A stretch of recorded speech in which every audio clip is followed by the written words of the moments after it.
2019 ശ്രീലങ്കയെ നടുക്കിയ ഈസ്റ്റർ ഞായറാഴ്ചത്തെ ബോംബാക്രമണങ്ങൾ ആസൂത്രണം ചെയ്തതും നിയന്ത്രിച്ചതും രാജ്യത്തെ മുൻ ഇന്റലിജൻസ് മേധാവിയായിരുന്ന മേജർ ജനറൽ സുരേഷ് സെല്ലയായിരുന്നുവെന്ന് ഔദ്യോഗികമായി പാർലമെന്റിൽ വെളിപ്പെടുത്തി ശ്രീലങ്കൻ സർക്കാർ.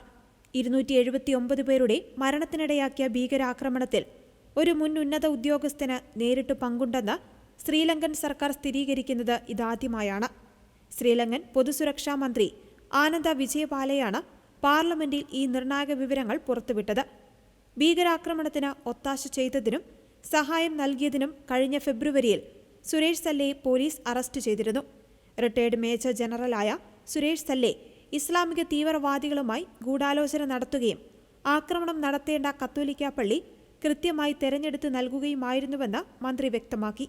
സ്ഫോടനം നടക്കുന്നതിന് വെറും 3 ആഴ്ച മുൻപ് സല്ലെ ചില മുസ്ലിം യുവാക്കളുമായി രഹസ്യ കൂടിക്കാഴ്ച നടത്തിയിരുന്നു.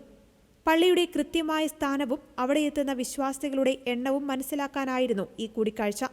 2023 ബ്രിട്ടീഷ് മാധ്യമമായ ചാനൽ 4 പുറത്തുവിട്ട ഡോക്യുമെന്ററിയിൽ സല്ലേക്ക് ഈ ആക്രമണത്തിൽ പങ്കുണ്ടെന്ന് ആരോപിച്ചിരുന്നു. ആ വർഷത്തെ പ്രസിഡന്റ് തെരഞ്ഞെടുപ്പിൽ ഗോട്ടബയ രാജപക്സെയ്ക്ക് അനുകൂലമായ സാഹചര്യം ഒരുക്കുവാനും ജനങ്ങൾക്കിടയിൽ ഭീതി പടർത്താനുമാണ് സ്ഫോടനത്തിന് വഴിവിട്ട സഹായം നൽകിയതെന്നാണ് പുറത്തുവരുന്ന സൂചനകൾ.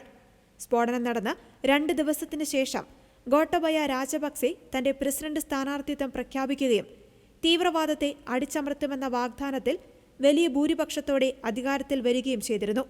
അധികാരം ഏറ്റെടുത്തയുടൻ അദ്ദേഹം സുരേഷ് സെല്ലയെ രാജ്യത്തെ പ്രധാന ചാരസംഘടനയായ സ്റ്റേറ്റ് ഇന്റലിജൻസ് സർവീസിന്റെ തലവനായി നിയമിക്കുകയായിരുന്നു.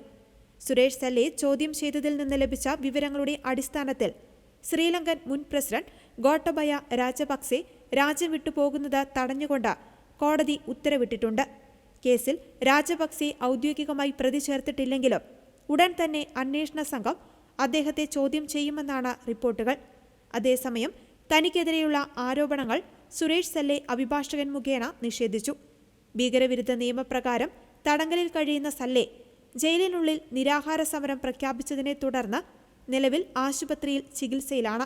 അദ്ദേഹത്തെ മോചിപ്പിക്കണം എന്നാവശ്യപ്പെട്ട് ശ്രീലങ്കയിലെ പ്രതിപക്ഷ പാർട്ടി പ്രവർത്തകർ കൊളംബോയിൽ പ്രതിഷേധ പ്രകടനങ്ങൾ നടത്തുന്നുണ്ട്. ശ്രീലങ്കയുടെ ചരിത്രത്തിലെ ഏറ്റവും കടുത്ത ഈ ഭീകരാക്രമണത്തിൽ തലസ്ഥാനത്തെ 3 ആഡംബര ഹോട്ടലുകളും 3 ക്രൈസ്തവ ദേവാലയങ്ങളുമാണ് തകർക്കപ്പെട്ടത്.